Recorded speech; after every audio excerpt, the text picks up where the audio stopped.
Pak Basuki ini kan levelnya bawahan presiden ya. Wong partai yang membesarkan dan memberi jalan karir politik buat beliau dan keluarga saja bisa dihianati kok.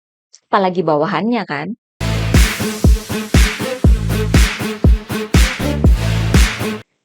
Hai teman-teman, jumpa lagi dengan saya, Nina Nor. Bersama kita akan mengulik-ngulik dunia politik. Ada dua hal yang saat ini masih ramai dibahas di media maupun media sosial ya. Pertama, masih soal tapera.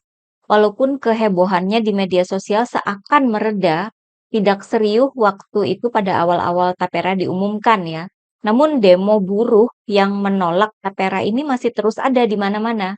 Yang terakhir itu hari Kamis 2 hari yang lalu di Tangerang, dikabarkan bahwa para anggota DPRD Tangerang bersama dengan para buruh melakukan aksi demo menolak tapera. Jarang-jarang ya sampai ada anggota DPRD juga turun ke jalan berdemo ya bersama buruh. Nggak hanya anggota DPRD dan para buruh, para pengusaha di Tangerang di bawah organisasi Apindo juga menyatakan penolakannya. Kemudian di media hari ini saya baca bahwa sudah ada yang mengajukan gugatan soal undang-undang tapera ini ke Mahkamah Konstitusi ya. Bagian yang diminta dihapuskan dari dalam undang-undang ini adalah soal kewajiban jadi peserta tapera. Soal kedua yang masih ramai dibahas adalah soal ibu kota negara yang baru di Kalimantan Timur atau IKN. Salah satu yang ramai di media sosial adalah pernyataan Menteri Investasi Bahlil Lahadalia yang mencela-mencele soal investasi asing di IKN. Pada bulan Desember 2023, Menteri Bahlil menyatakan bahwa sudah ada investasi asing yang masuk ke IKN dengan nilai 50 triliun rupiah katanya. Oke sih ya, kalau benar. Masalahnya bahwa omongan itu kemudian dibantah sendiri oleh Pak Menteri ini. Sekitar 6 bulan kemudian, beberapa hari lalu, Menteri Bahlil mengakui bahwa belum ada investor asing yang masuk ke IKN. Bahwa selama ini pembangunan IKN menggunakan dana dari APBN, perusahaan BUMN, dan investor lokal. Nggak tahu deh kita ya, mungkin melihat atasannya juga mencela-mencele, ya jadi dia merasa nggak apa-apa, mencela-mencele juga di media.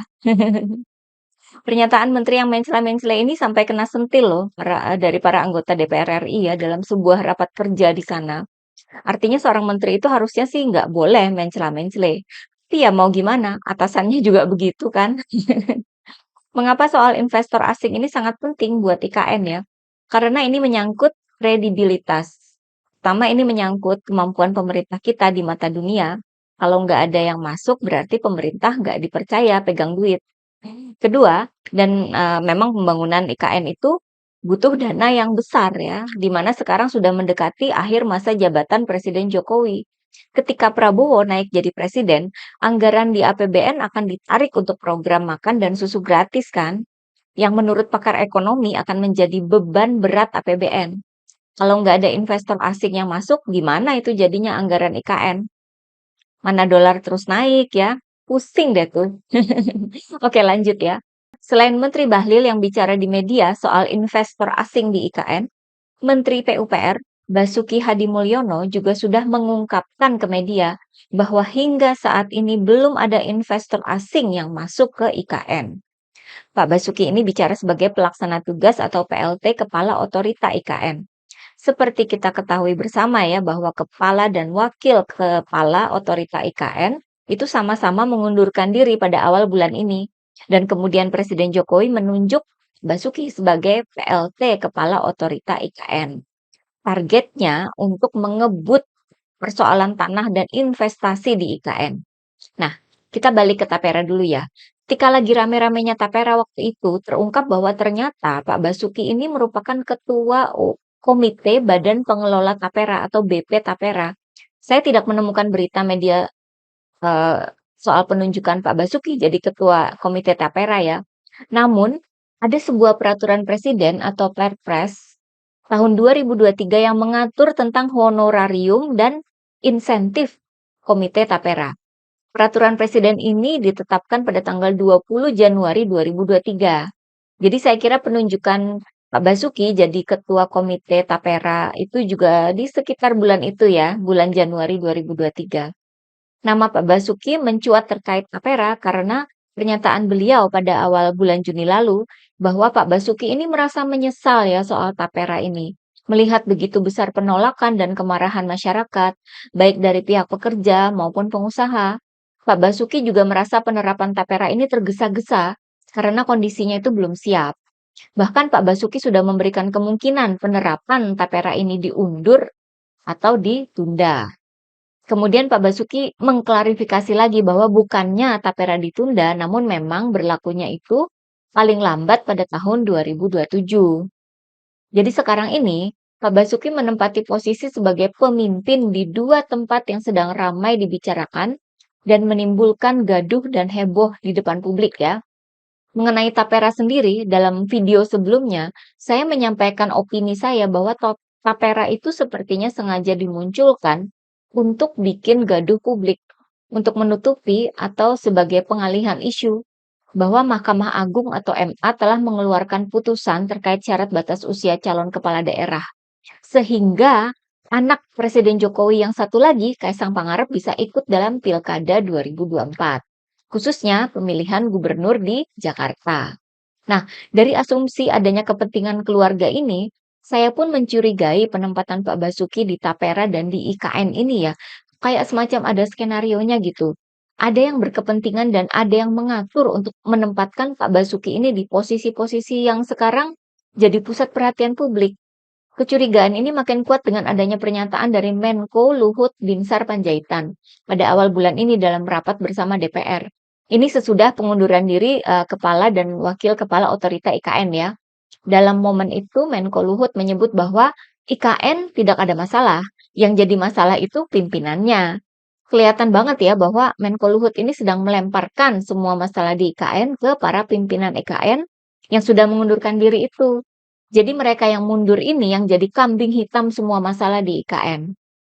Ingat ya, ada dua masalah besar di IKN. Masalah tanah dan investasi. Yang sekarang jadi tugas Pak Basuki untuk menyelesaikannya. Dalam sebuah acara di televisi, seorang mantan menteri dan mantan kepala Bappenas tahun 2014-2015, namanya Andrinov Caniago, menyatakan bahwa tugas mendatangkan investor itu sangat berat. Kata Pak Andrinov ini ya, siapapun yang ditaruh di sana, sekalipun adalah orang terbaik ya, kalau dituntut untuk mendatangkan investor besar, mereka nggak akan sanggup. Apalagi Pak Basuki itu kan tipenya teknokrat ya, bukan tipe bisnismen. Tipe pekerja dan pemikir gitu, bukan tipe pembicara dan pengembang bisnis. Nampaknya Presiden Jokowi juga tahu bahwa target soal tanah dan investor itu kan sulit untuk dicapai. Oleh sebab itu kita pun melihat ada permainan strategi lagi ya, yakni upacara peringatan 17 Agustus nanti hanya sebagian di IKN, sebagian masih di Jakarta. Alasan yang dipakai adalah masa transisi. Padahal tahun 2023 silam Pak Jokowi ini sudah sangat yakin banget bahwa upacara 17 Agustus akan digelar di IKN aja. Lalu dalam soal tapera ya, yang dicecar di DPR itu kan Pak Basuki. Dicecar ya sama para anggota DPR di tengah rapat gitu. Bukan Presiden Jokowi. Yang pasang badan kan akhirnya ya Pak Basuki. Dari sini muncul pertanyaan lagi. Ketika IKN itu tidak sesuai dengan target, siapa lagi yang akan disalahkan selain dari Pak Basuki? Seakan Pak Basuki ini jadi tumbal di dua lokasi ini sebagai orang yang disiapkan untuk menanggung semua kesalahan pemerintahan Jokowi. Sangat penting bagi Presiden Jokowi untuk ngeles dari semua kesalahan ya, agar nanti ketika anaknya berkuasa, nggak akan jadi pewaris kesalahan bapaknya, melainkan akan tetap dipuja sebagai penerus bapaknya yang dinilai berhasil jadi presiden 2 periode. Sepertinya Pak Basuki ini jadi bagian dari persiapan-persiapan itu ya. Apalagi saat ini kan sudah terungkap adanya kasus korupsi dalam pembangunan jalan tol MBZ yang merugikan negara hingga setengah triliun rupiah ya. Ini kan yang menguji jalan tol itu juga dari Kementerian PUPR. Saya khawatir ya, kalau kasus korupsi ini di kemudian hari akan juga dikait-kaitkan dengan Pak Basuki. Jika suatu saat nanti Pak Basuki dijadikan kambing hitam atas segala kesalahan pemerintah, bisa jadi loh. Pak Basuki ini kan levelnya bawahan presiden ya. Wong partai yang membesarkan dan memberi jalan karir politik buat beliau dan keluarga saja bisa dihianati kok. Apalagi bawahannya kan. Dan apalagi Pak Basuki ini kan memang kader PDIP ya dan punya hubungan dekat dengan Ibu Megawati. Jangan-jangan memang jadi sarana untuk merusak nama PDIP. Bisa jadi kan? Semua kemungkinan bisa terjadi ya. Saya sih berharap Pak Basuki ini jangan sampai dijadikan korban untuk menutupi kesalahan atasannya. Namun, berbagai fakta itu tadi malah cenderung mengarah ke sana. Nah, bagaimana pendapat teman-teman? Sekian dulu dari saya ya. Terima kasih atas perhatiannya. Begitulah, kura-kura.